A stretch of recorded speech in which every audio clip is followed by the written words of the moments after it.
Welcome back. Krishna चले वैकुंठ को राधा पकड़त बाहे, यहाँ पान खाई लो कन्हैया वहाँ पान ना है। ತ್ರೇತಾಯುಗದಿಂದ ಇಲ್ಲಿಯವರೆಗೂ ಕೂಡ ಬಹುಪಾಲು ಭಾರತೀಯರಿಗೆ ಊಟವಾದ ನಂತರ ಪಾನ್ ತಿನ್ನುವುದು ಅಚ್ಚುಮೆಚ್ಚಿನ ಹವ್ಯಾಸ. ಬನ್ನಿ ಇವತ್ತು ದೆಹಲಿಯಲ್ಲಿ ಸಿಗುವ ಪಾನ್ ವಾಲಾಗಳು ಮತ್ತು ಪಾನ್ಗಳ ಬಗ್ಗೆ ಒಂದಿಷ್ಟು ತಿಳಿದುಕೊಳ್ಳೋಣ.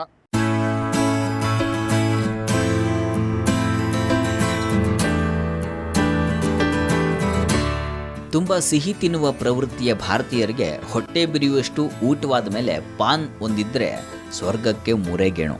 ಹಬ್ಬದ ದಿನದ ಊಟವಾದ ಮೇಲೆ ಹಸಿರು ವೀಳ್ಯದೆಲೆ ಮೇಲೆ ಅಡಿಕೆ, ಸುಣ್ಣ, ಸ್ವಲ್ಪ ಗುಲ್ಕನ್ ಹಾಕ್ಕೊಟ್ರೆ ಚಪ್ಪರಿಸುವುದಕ್ಕೆ ಆಹಾ ಅದ್ಭುತ.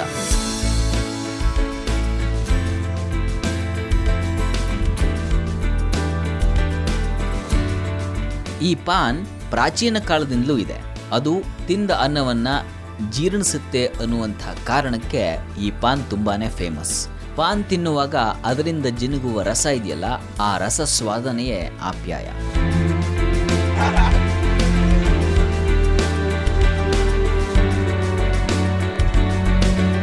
ये मुगल टाइम से चला आ रहा है और ये पुरानी दिल्ली का एक शौक माना जाता है लगभग.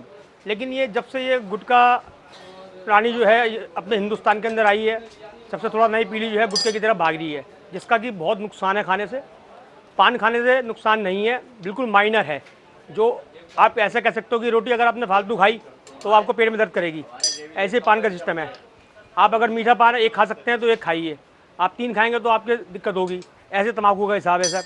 तम्बाकू के अंदर आप 24 3 या 4 पान डेली खाइए, आपको कुछ नहीं होगा. ಪ್ರತಿಯೊಂದು ದೇಶಕ್ಕೂ ತನ್ನದೇ ಆದ ಪ್ರಾಚೀನ ವಿಶೇಷ ವಾರಸುದಾರಿಕೆ ಇರುತ್ತೆ. ಭಾರತದ ವಿಶೇಷತೆ ಇದೆ ಅಂದರೆ ಅದು ಪಾನ್. ಇದು ಪೂರ್ತಿಯಾಗಿ ನಮ್ಮದೇ. ಪಾನ್ಗೆ ಟಕ್ಕರ್ ಕೊಡುವಂಥ ವಸ್ತು ವಿಶ್ವದಲ್ಲಿ ಮತ್ತೊಂದಿಲ್ಲ ಬಿಡಿ.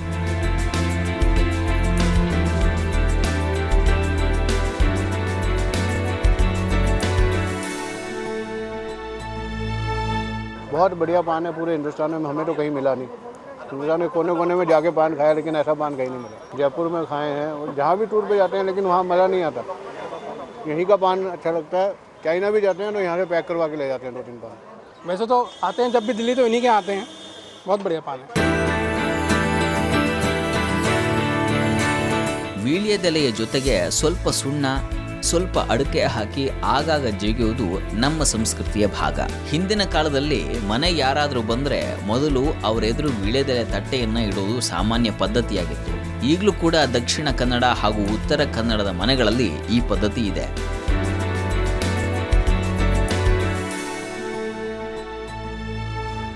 ಈಗ ಬಿಡಿ ಲಿಪ್ಸ್ಟಿಕ್ ಬಂದಿದೆ, ಆದರೆ ಮೊದಲಿನ ಕಾಲದಲ್ಲಿ ಮಹಿಳೆಯರು ತಾಂಬೂಲ ತಿಂದು ತಮ್ಮ ತುಟಿಯನ್ನು ಕೆಂಪಗೆ ಮಾಡ್ಕೊಳ್ತಾ ಇದ್ರು. ಮೊದಲು ರಾಜ ಮಹಾರಾಜರು ಮಾತ್ರ ಹಾಕ್ಕೊಳ್ತಾ ಇದ್ದಂತಹ ತಾಂಬೂಲ ನಂತರದ ದಿನಗಳಲ್ಲಿ ಸಾಮಾನ್ಯರವರೆಗೆ ಹರಿದು ಬಂತು. ಆದರೆ ಪಾನ್ಗೆ ಒಂದು ನಿರ್ದಿಷ್ಟ ಸ್ವರೂಪ ಬಂದಿದ್ದು ಮಾತ್ರ ಪಾನ್ ವಾಲಾಗಳು ಬಂದ ನಂತರ. स्ट्रॉबेरी है, फ्रूटनट है और सादा पान, मीठा पान, किमाम, चुस्की, फ्लर्ट, बहुत सारे. 1950 से है दुकान. मेरे पहले दादाजी बैठते हैं, अभी भी मॉर्निंग में वो बैठते हैं, फादर बैठते हैं, फिर मैं हूँ. ಇದು ದೆಹಲಿಯ ಸದರ ಬಜಾರ್. ಇಲ್ಲಿ ಸುಮಾರು 200 ವರ್ಷ ಹಳೆಯ ಪಾನ್ ಅಂಗಡಿಗಳಿವೆ. ತಲೆಮಾರುಗಳಿಂದ ಪಾನ್ ವಾಲಾಗಳಾಗಿಯೇ ಜೀವನ ಸಾಗಿಸ್ತಾ ಇರೋರು ಇಲ್ಲಿದ್ದಾರೆ. ಮೊದಲಾದರೆ ಕೇವಲ ಎಲೆ ಅಡಿಕೆ, ಸುಣ್ಣ, ಗುಲ್ಕನ್ ಹಾಗೂ ಕಟ್ಟ ಹಾಕಿ ಪಾನ್ ಮಾತ್ರ ಕಟ್ಟುವಂಥ ಅಂಗಡಿಗಳಿದ್ವು. ಆದರೆ ಗುಟ್ಕಾ ಬಂದ ನಂತರ ಬಹುತೇಕ ಯುವಜನತೆ ಪಾನ್ನಿಂದ ವಿಮುಖರಾದ ನಂತರ ಪಾನ್ ವಾಲಾಗಳು ಚಿಪ್ಸ್ನಿಂದ ಹಿಡಿದು ಎಲ್ಲವನ್ನೂ ಮಾರುವ ಕಾಲ ಬಂದ್ಬಿಟ್ಟಿದೆ. ಮೊದಲು ಇಲ್ಲಿ ಸಾಲಾಗಿ 100 ಪಾನ್ ಅಂಗಡಿಗಳಿದ್ವಂತೆ, ಆದರೆ ಈಗ 5ರಿಂದ 6 ಅಂಗಡಿಗಳು ಮಾತ್ರ ಉಳ್ಕೊಂಡಿವೆ.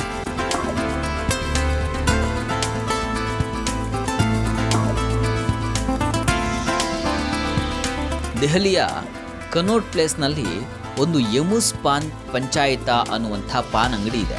ಭಾರತದ ಮೊದಲ ISO ಸರ್ಟಿಫೈಡ್ ಪಾನ್ ಅಂಗಡಿ ಇದು. ಇಲ್ಲಿ ನಿಮಗೆ ಜಗತ್ತಿನ ಯಾವ ಫ್ಲೇವರ್ ಬೇಕು ಹೇಳಿ ಅದೆಲ್ಲವೂ ಸಿಗುತ್ತೆ. ಬ್ಲೂಬೆರಿ ಬೇಕಾ, ಸ್ಟ್ರಾಬೆರಿ, ಚಾಕ್ಲೇಟ್, ಯಾವುದು ಬೇಕೋ ಅದೆಲ್ಲ ಥರದ್ದು ಇಲ್ಲಿ ಸಿಗುತ್ತೆ. ಇಲ್ಲಿ ಮಿಂಟ್ ಪಾನ್ ಕೂಡ ಸಿಗುತ್ತೆ. ಇತ್ತೀಚಿನ ದಿನಗಳಲ್ಲಿ ಇಲ್ಲಿನ ಪಾನ್ ದೆಹಲಿಯ ತುಂಬ ಹೆಸರುವಾಸಿ. पहले तो इंदिरा जी खाई थी मेरे पिताजी से, और उसके बाद में आदित्यनाथ झा गवर्नर और जगन्नाथन जी, डीडी जोशी कमिश्नर, शंकर दयाल शर्मा, चाचा केसरी प्रसाद जी, सीताराम केसरी जो थे वो खाए हैं मेरे हाथ से। पान ज़्यादा अच्छा रहता है। मैं उनको समझाता हूँ कि गुटखा मत खाओ, पान खा लो। जब वो नहीं मानते हैं तो कहते भैया मत खाओ, तुम्हारी इच्छा है, बाकी मीठा पान खा लो, सादा खा लो, तम्बाकू खा लो, जो तुम्हें खाना हो खा लो, ये सिगरेट मत पियो, ये बीड़ी, ये जो गुटखा मत खाओ। ಈಗ ನಿಮಗೆ ತೋರಿಸ್ತಾ ಇದ್ದೇವೆ ನಮ್ಮ ಸಂಸತ್ ಭವನಕ್ಕೆ ಪಾನ್ ವಿತರಿಸುವಂಥ ಅಂಗಡಿಯನ್ನ. ದೆಹಲಿಯಲ್ಲಿ ಸಂಸದರು ವಾಸಿಸುವಂಥ ನಾರ್ತ್ ಅವೆನ್ಯೂನಲ್ಲಿರುವಂಥ ಪಾಂಡೇಜಿ ಅವರ ಪಾನ್ ಅಂಗಡಿ ಇದು. ಅಂಗಡಿಯ ಹೆಸರು SN ಪಾಂಡೆ ಪಾನ್ ಭಂಡಾರ್. ರಾಜಕಾರಣಿಗಳಲ್ಲಿ ತುಂಬಾನೇ ಹೆಸರುವಾಸಿ. ಮಾಜಿ ಪ್ರಧಾನಿ ಇಂದಿರಾ ಗಾಂಧಿ, ಅಟಲ್ ಬಿಹಾರಿ ವಾಜಪೇಯಿ, ನರಸಿಂಹರಾವ್ ಅವರಿಂದ ಹಿಡಿದು ಈಗಿನ ರಾಜಕಾರಣಿಗಳವರೆಗೆ ಬಹುತೇಕರು ಪಾಂಡೇಜಿ ಅವರ ಪಾನ್ನ ದಿವಾನಗಳಾಗಿದ್ದಾರೆ. ಖ್ಯಾತ ತಾರೆ ಮಾಧುರಿ ದೀಕ್ಷಿತ್ ಇಲ್ಲಿಗೆ ಭೇಟಿ ನೀಡಿದ ಮೇಲೆ ಪಾಂಡೇಜಿ ಮಾಧುರಿ ದೀಕ್ಷಿತ್ ಹೆಸರಲ್ಲೇ ಪಾನ್ ಒಂದನ್ನು ಆರಂಭಿಸಿದ್ದಾರೆ.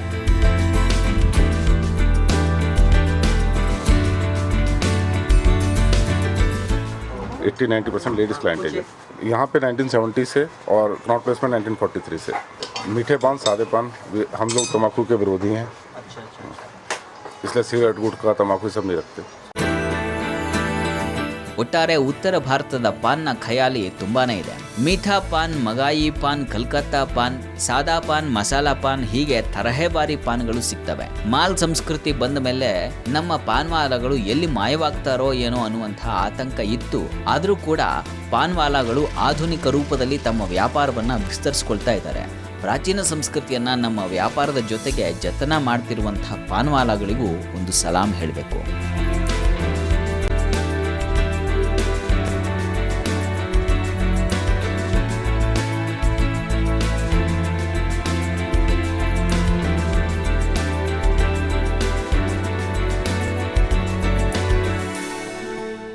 ಜನಪತ್ನಲ್ಲಿರುವ ಗುಜರಾತಿ ಮಾರ್ಕೆಟ್ ಕೇವಲ ಗುಜರಾತಿ ಮಹಿಳೆಯರೇ ನಡೆಸುವ ಕರಕುಶಲ ಸಾಮಗ್ರಿಗಳು ಸಿಗುವ ವಿಶೇಷ ಮಾರುಕಟ್ಟೆ. ಬನ್ನಿ ಒಂದು ಸುತ್ತು ಗುಜರಾತಿ ಮಾರ್ಕೆಟ್ಗೆ ಹೋಗಿ ಬರೋಣ.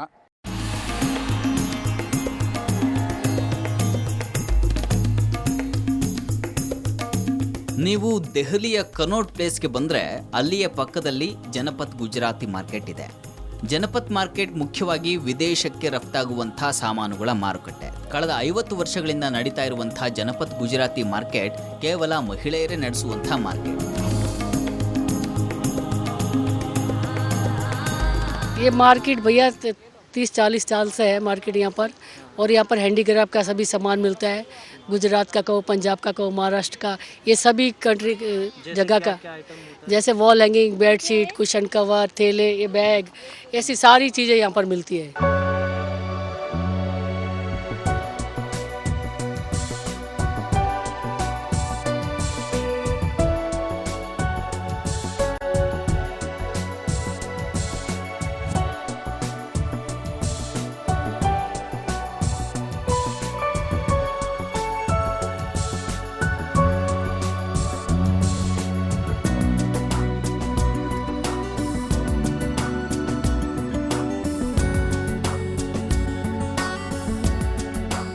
ಕರಕುಶಲ ಕರ್ಮಿಗಳ ಕುಟುಂಬಗಳೇ ನಡೆಸುವಂಥ ಮಾರ್ಕೆಟ್ನಲ್ಲಿ ಬೆಡ್ಶೀಟ್, ಬ್ಯಾಗ್ಗಳು, ಜ್ಯುವೆಲರಿ ಐಟಮ್ಸ್ ಇಂಥ ವಸ್ತುಗಳನ್ನು ಮಾರಾಟ ಮಾಡಲಾಗ್ತಾ ಇದ್ದು, ಗುಜರಾತಿನಿಂದ ಬಂದಿರುವಂಥ ಮಹಿಳೆಯರೇ ಇಲ್ಲಿ ಅಂಗಡಿಗಳನ್ನು ಇಟ್ಟಿದ್ದು, ಹೆಚ್ಚಾಗಿ ವಿದೇಶಿಯರು ಈ ಮಾರ್ಕೆಟ್ಗೆ ಭೇಟಿ ನೀಡ್ತಾರೆ.